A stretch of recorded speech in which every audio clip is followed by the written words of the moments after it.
Good morning, afternoon, everyone.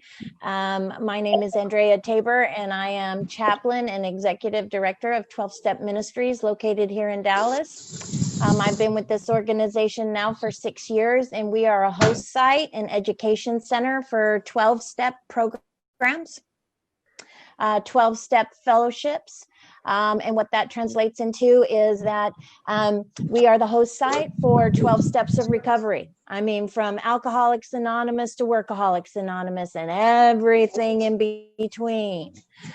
We are a ministry, a street ministry of Lovers Lane United Methodist Church, which has been here for a very long time. And our ministry is over 27 years old. We've been in the same location for that period of time. So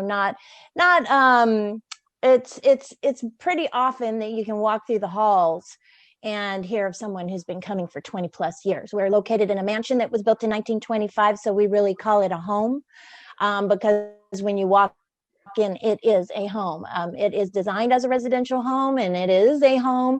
And of course, we are free and there are no fees to participate. But I feel that we're probably the largest in the country. Prior to COVID, we'd see 35 to 4,000 people a month come through our doors. So you know, that's what I do and who I am a little bit.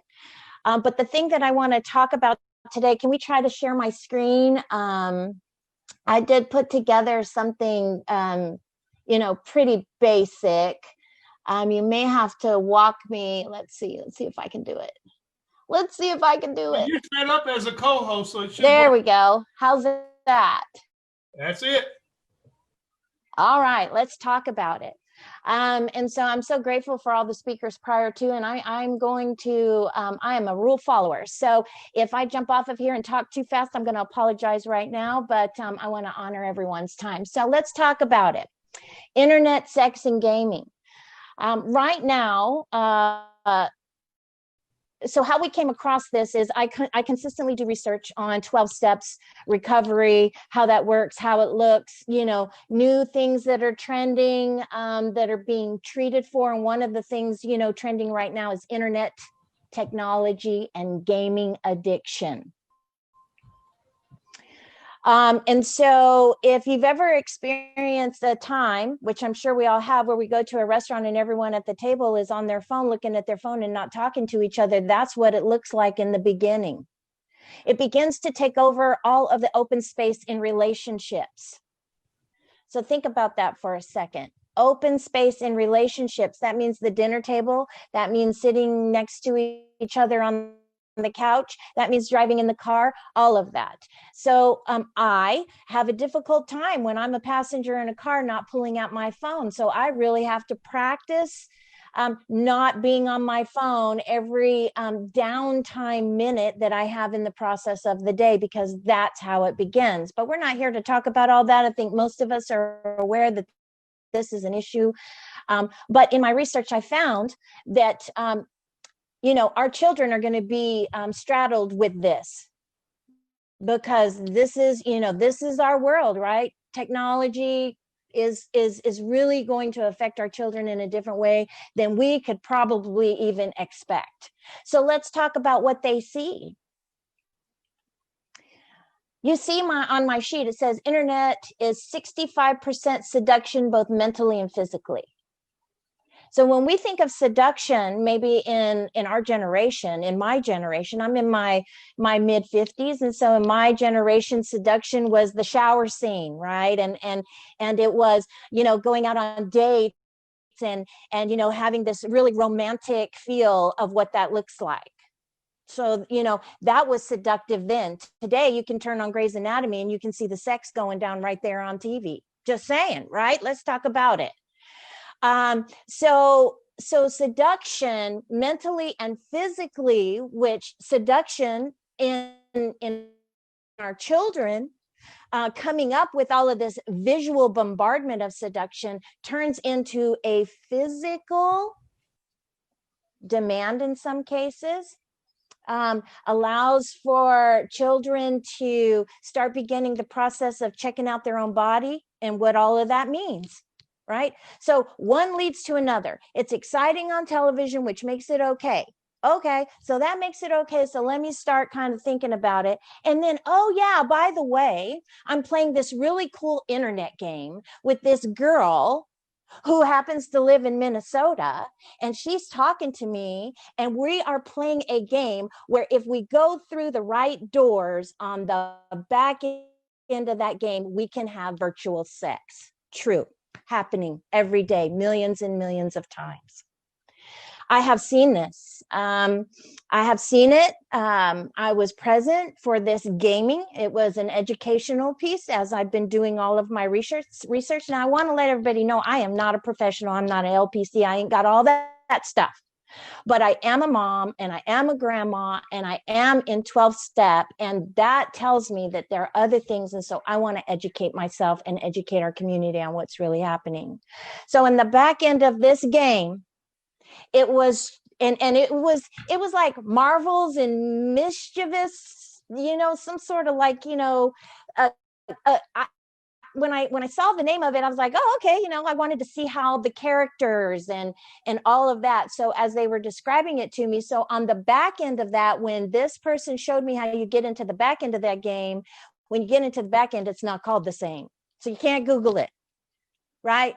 So it was so real life.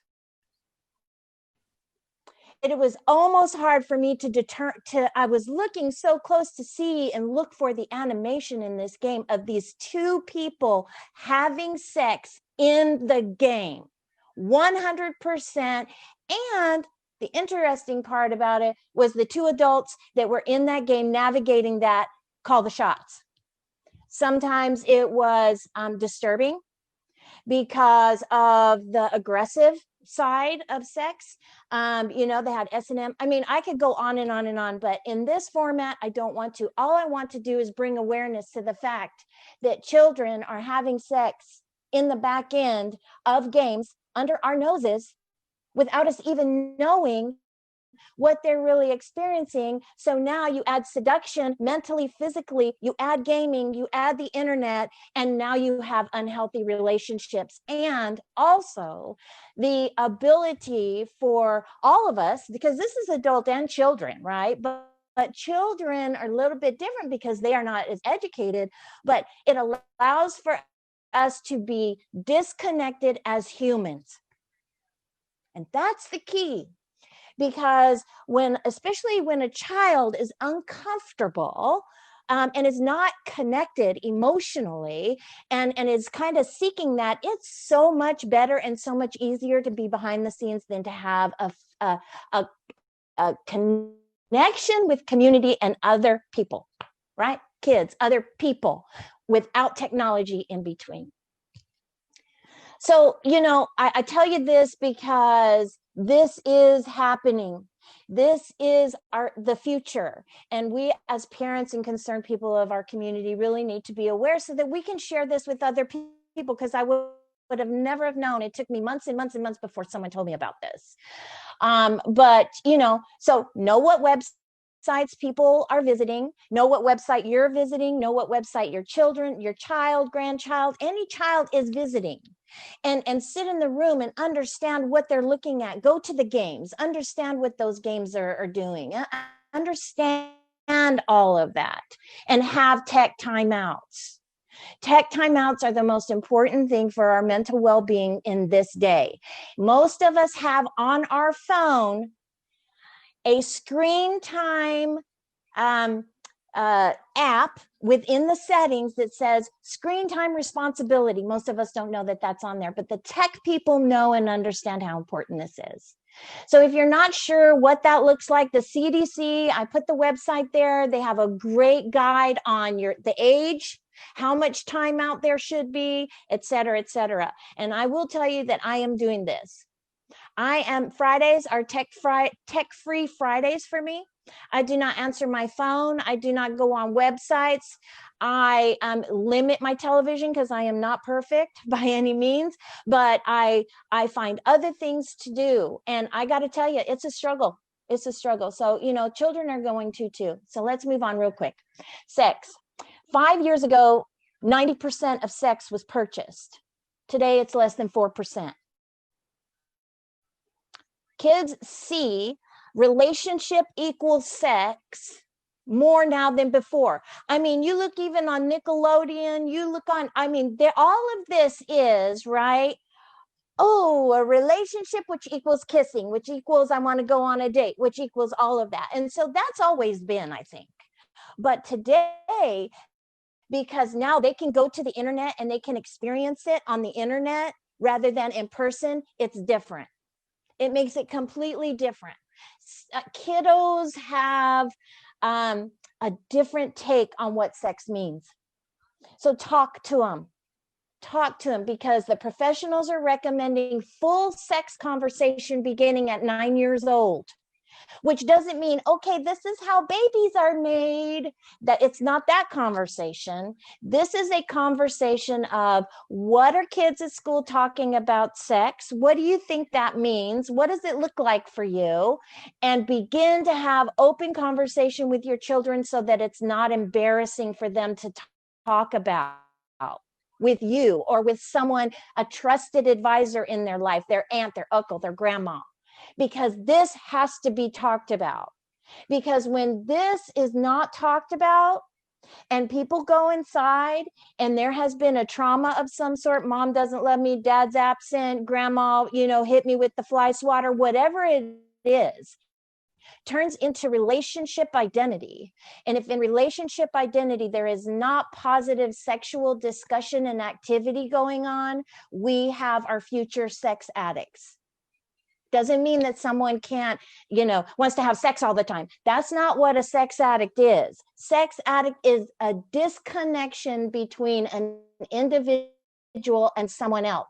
I need to have sex because sex is the natural thing that God has given us, but I do not want to be connected emotionally with anyone, which creates problems in the future. So that's what that does in design. Down farther, gaming. We talked about that. That is my hot topic these days. I get more calls and questions about gaming and what that looks like. So know what your child has access to. If there's a Game Boy, if there's an Xbox, if there's all of that, they can go into the back end of that. They can text their friends. They can create relationships. They can order drugs and have it delivered to the front step, and they can have sex.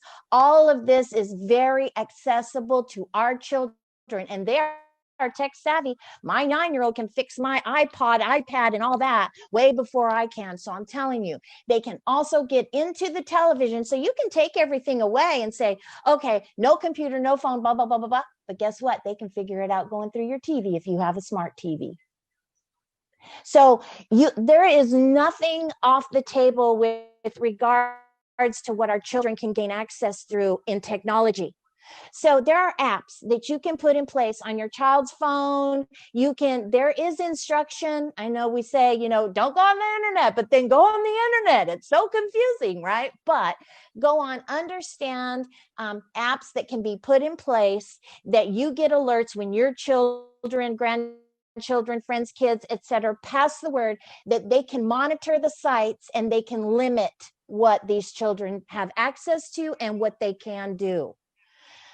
This is, I got to tell you, for me, it's disturbing because when I was raising my kids, my kids 25 and 30 now, they had access to things that I'm ashamed I didn't know about and didn't take the time to look at.